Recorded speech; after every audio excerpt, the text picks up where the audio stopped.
ॐ तव कथामृतं तप्तजीवनं कविभिरीरितं कल्मषापहं श्रवणमङ्गलं श्रीमुदाततं विगिनन्ति चे हृदा जना। শ্রী শ্রী রামকৃষ্ণ কথামৃত। শ্রীরামকৃষ্ণ দক্ষিণেশ্বরে পণ্ডিত শশধাদি ভক্ত সঙ্গে। প্রথম পরিচ্ছেদ। কালী ব্রহ্ম ব্রহ্ম শক্তি অভে। শ্রীরামকৃষ্ণ ভক্ত সঙ্গে তার সেই পূর্ব পরিচিত ঘরে মেঝেতে বসে আছেন।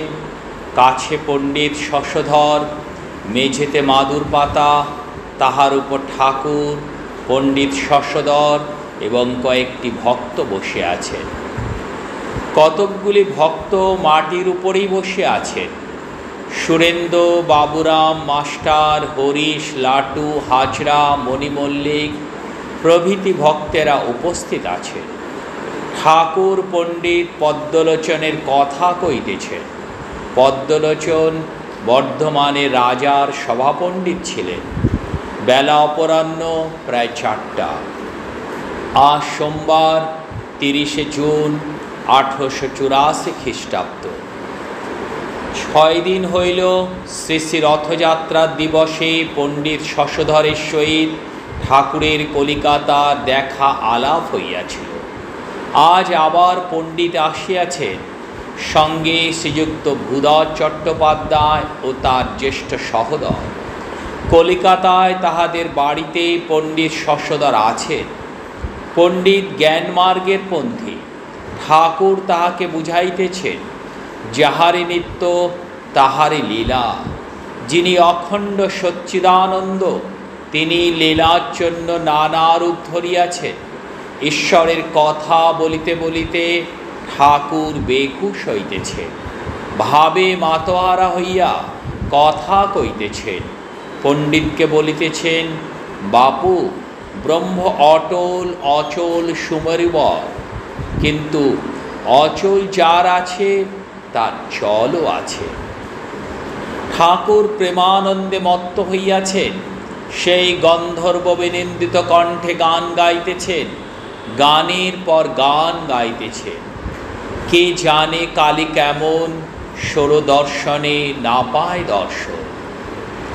মা কি এমনি মায়ের মেয়ে, যার নাম জপিলে মহেশ বাচেন হলাহল খাইয়ে। সৃষ্টি স্থিতি প্রলয় যার কটাক্ষে হেরিয়ে, সে যে অনন্ত ব্রহ্মাণ্ড রাখে উদরে পুরিয়ে। যে চরণে শরণ লয়ে দেবতা বাচেন দায়ে, দেবের দেব মহাদেব যার চরণে লুটায়। মা কি শুধুই শিবের সতী, যারে কালের কাল করে প্রণতি। ন্যাংটা বেশে শত্রু নাশে মহাকাল হৃদয় স্থিতি। বল দেখি মন সেবা কেমন, নাথের বুকে মারে লাথি। প্রসাদ বলে মায়ের লীলা, সকলেই যেন ডাকাতি। সাবধানে মন কর যতন, হবে তোমার শুদ্ধমতি। আমি সুরাপান করি না, সুধাকায় জয় কালী বলে। মন মাতালে মাতাল করে, মদ মাতালে মাতাল বলে। গুরু দত্ত বীজ লয়ে প্রবৃত্তি তায় মশলা দিয়ে। জ্ঞান সুরিতে চুয়ায় ভাটি, পান করে মোর মন মাতালে।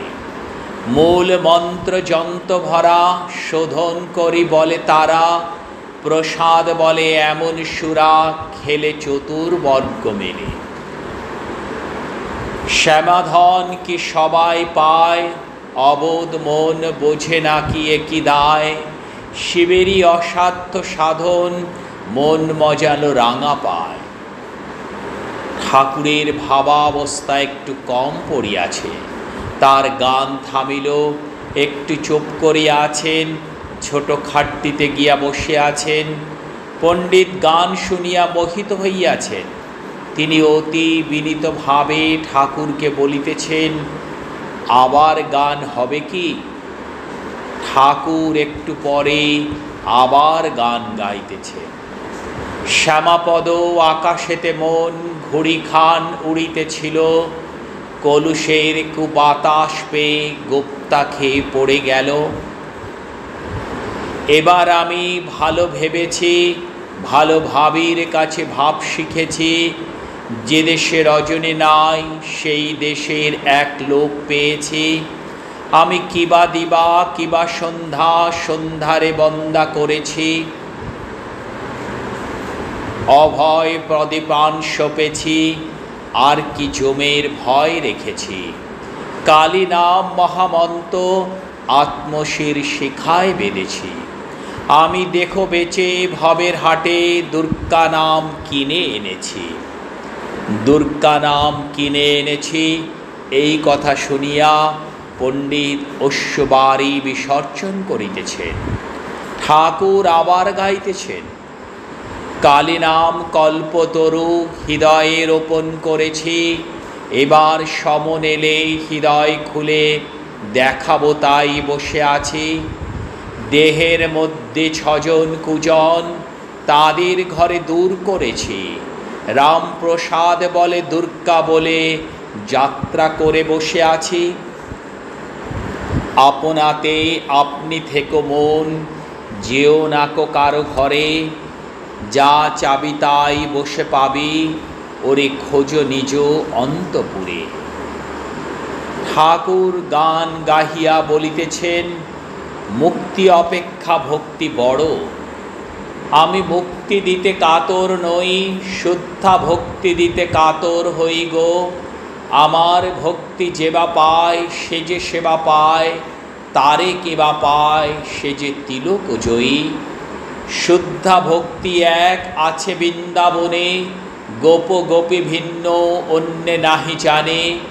ভক্তির কারণে নন্দের ভবনে, পিতা জ্ঞানে নন্দের মাথা, নন্দের বাধা মাথায় বই।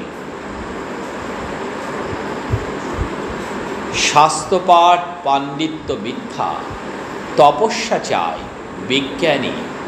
পণ্ডিত বেদাদি শাস্ত্র পড়িয়াছেন, জ্ঞান চর্চা করেন। ঠাকুর ছোট খাটটিতে বসিয়া তাহাকে দেখিতেছেন ও গল্প ছলে নানা উপদেশ দিতেছেন। শ্রীরামকৃষ্ণ পণ্ডিতের প্রতি বেদাদি অনেক শাস্ত্র আছে, কিন্তু সাধন না করলে, তপস্যা না করলে ঈশ্বরকে পাওয়া যায় না। স্বরদর্শনে দর্শন মেলে না, আগম নিগম তন্ত্র সারে। তবে শাস্ত্রে যা আছে সেই সব জেনে নিয়ে সেই অনুসারে কাজ করতে হয়। একজন একখানা চিঠি হারিয়ে ফেলেছিল, কোথায় রেখেছে মনে নাই। তখন সে প্রদীপ জেলে খুঁজতে লাগলো। 2-3 জন মিলে খুঁজে চিঠিখানা পেলে। তাতে লেখা ছিল 500 সন্দেশ আর একখানা কাপড় পাঠাইবে। সেইটুকু পড়ে লয়ে সে আবার চিঠিখানা ফেলে দিলে। তখন আর চিঠির কি দরকার, এখন 500 সন্দেশ আর একখানা কাপড় কিনে পাঠালেই হবে। পড়াচ্ছে শোনা ভালো, শোনাচ্ছে দেখা ভালো। গুরু মুখে সাধু মুখে শুনলে ধারণা বেশি হয়, আর শাস্ত্রের অসার ভাব চিন্তা করতে হয় না। হনুমান বলেছিল, ভাই আমি তিথি নক্ষত্র অত সব জানি না, আমি কেবল রাম চিন্তা করি। শোনাচ্ছে দেখা আরও ভালো, দেখলে সব সন্দেহ চলে যায়। শাস্ত্রে অনেক কথা তো আছে, ঈশ্বরের সাক্ষাৎকার না হলে, তার পাদপদ্মে ভক্তি না হলে, চিত্তশুদ্ধি না হলে সবই বৃথা। পাঁজিতে লিখেছে বিষারা জল, কিন্তু পাঁজি টিপলে 1 ফোঁটাও পড়ে না, 1 ফোঁটাই পর তাও না। বিচার কতদিন? ঈশ্বর দর্শন পর্যন্ত জ্ঞানীরাকে। শাস্ত্রাদি নিয়ে বিচার কতদিন? যতদিন না ঈশ্বরের সাক্ষাৎকার হয়। ভ্রমর গুনগুন করে কতক্ষণ? যতক্ষণ ফুলে না বসে। ফুলে বসে মধুপান করতে আরম্ভ করলে আর শব্দ নাই। ভক্ত ঈশ্বর দর্শনে পর শরীর থাকে। শ্রীরামকৃষ্ণ কারো কারো কিছু কর্মের জন্য থাকে, লোক শিক্ষার জন্য গঙ্গা স্নানে পাপ আর যায় মুক্তি হয়, গঙ্গা স্নানে পাপ যায় আর মুক্তি হয়, কিন্তু চক্ষু অন্ধ যায় না। তবে পাপের জন্য যে কয় জন্ম কর্মভোগ করতে হয় সেই কয় জন্ম আর হয় না। যে পাক দিয়েছে সেই পাকটাই কেবল ঘুরে যাবে, বাকিগুলো আর হবে না। কাম ক্রোধাদি সব দগ্ধ হয়ে যায়, তবে শরীরটা থাকে কিন্তু কর্মের জন্য। পণ্ডিত ওকেই সংস্কার বলে। শ্রীরামকৃষ্ণ বিজ্ঞানী সর্বদা ঈশ্বর চিন্তা করে, তাই তো এরূপ এলানো ভাব। চক্ষু চেয়ে দর্শন করে, কখনো নিত্য হতে লীলাতে থাকে, কখনো লীলা হতে নিত্যে যায়। পণ্ডিত এটি বুঝলাম না। শ্রীরামকৃষ্ণ নেতি নেতি বিচার করে সে নিত্য অখণ্ড সচ্চিদানন্দে পৌঁছায়।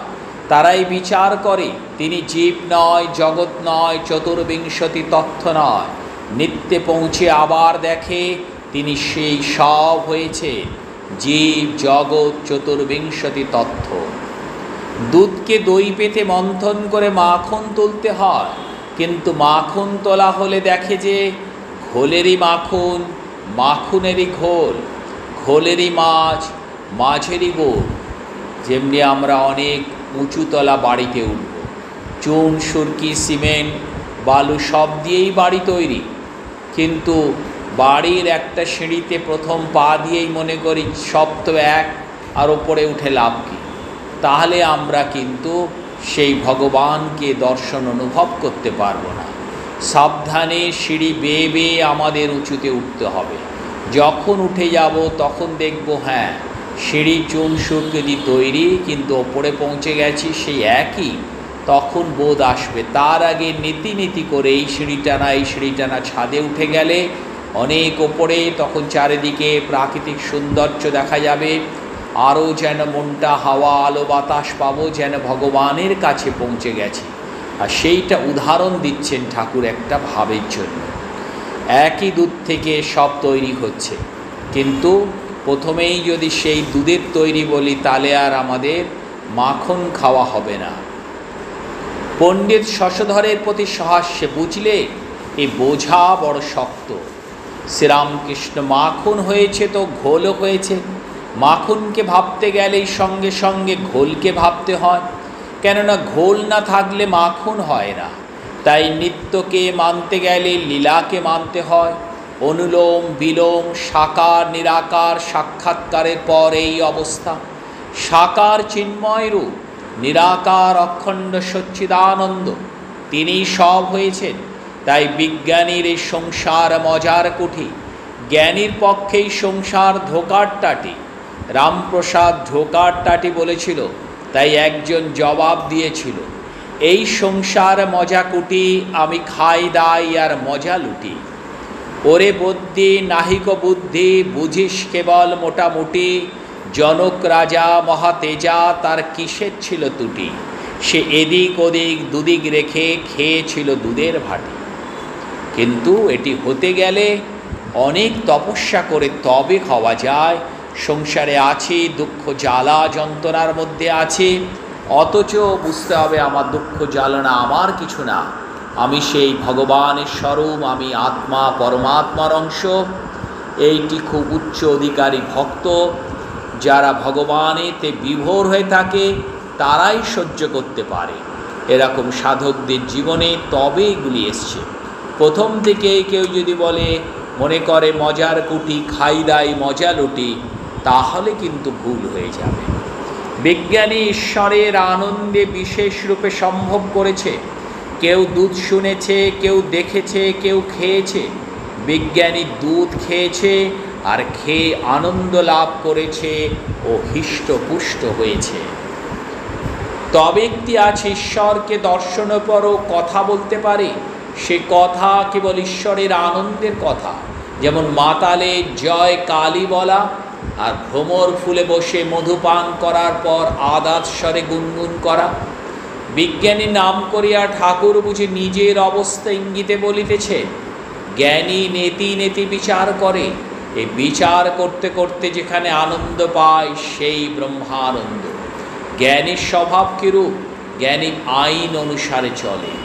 নীতি নীতি অর্থাৎ এইটি না সংসারের আমরা বাইরের ভোগবিলাস বা বড় তীর্থস্থানে গিয়ে বড় মন্দির কারুকার্য সেই সব সৌন্দর্য অনেক কিছুতে আমরা মোহিত হয়ে যাই। পুরীতে যাই জগন্নাথ মূল, কিন্তু সেইটা ভুলে আমরা মন্দির কারুকার্য এইসব দেখে সমুদ্রের শান আনন্দ এইটাতেই মেতে যায়। কিন্তু জগন্নাথ মহাপ্রভুর কাছে যেতে হবে, তার স্মরণ মরণ লীলা চিন্তন করে পবিত্র স্থানে অনুভব করতে হবে। এইটি আমরা বেশি করি না। তাড়াহুড়ো একটুখানি দর্শন করে চলে এলাম, ব্যাস, তা না। সেখানে বসতে হবে। তীর্থস্থানে গেলে ওই জন্য বলে অন্তত 3 রাত্রি থাকতে হয়। সেই তীর্থের মাহাত্ম্য শ্রবণ মনন নিদিধ্যাসন করতে হয়।